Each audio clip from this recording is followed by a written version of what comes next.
এই মুহূর্তে আমাদের সাথে আছেন লেখক। আমি সৈয়দ সেলিম আক্তার, আমি এডিটর।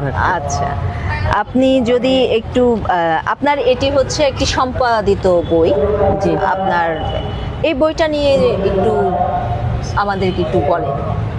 আমার এই যে সম্পাদিত গ্রন্থের নাম একজন জিনাত আজম।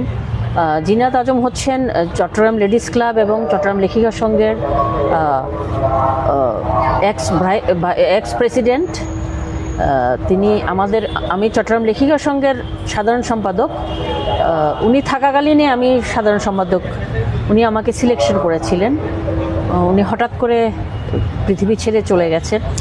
তাকে নিয়ে বিভিন্ন লেখক লেখিকা এবং আমাদের লেডিস ক্লাব লেখিকা সংঘের সদস্যদের লেখা নিয়ে শৈলী প্রকাশন থেকে এই গ্রন্থটি স্মারক গ্রন্থটি বেরিয়েছে।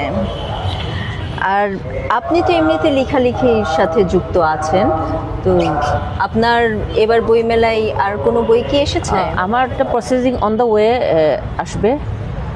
এটা এই মেলা একটু বিলম্বিত হওয়াতে আমি কাজটা আর একটু দেরি হচ্ছে, আসবে একটা বই। আমি ছড়া লিখি বেসিক্যালি, আমার ছড়ার বই আছে বেশ কিছু। আমাদের প্রকাশন আছে রাদিয়া প্রকাশন, সেখান থেকে এবং শৈলী প্রকাশন থেকে আমার বই বেরিয়েছে। আপনি কি ধরনের লেখা লিখতে বেশি স্বাচ্ছন্দ্য বোধ করেন? আমি আসলে দেশ, মানুষ, ফুল, পাখি এসব নিয়েই আমার বেড়ে ওঠা, আমার লেখালেখি, আমার সব কিছু। আর সৌহার্দ্য এবং সম্প্রীতির ভাব যেন সবার মনের মধ্যে জেগে ওঠে, এটাই আমার লেখালেখি করার মূল উৎস। আপনাকে অসংখ্য ধন্যবাদ। আপনাদেরকেও ধন্যবাদ।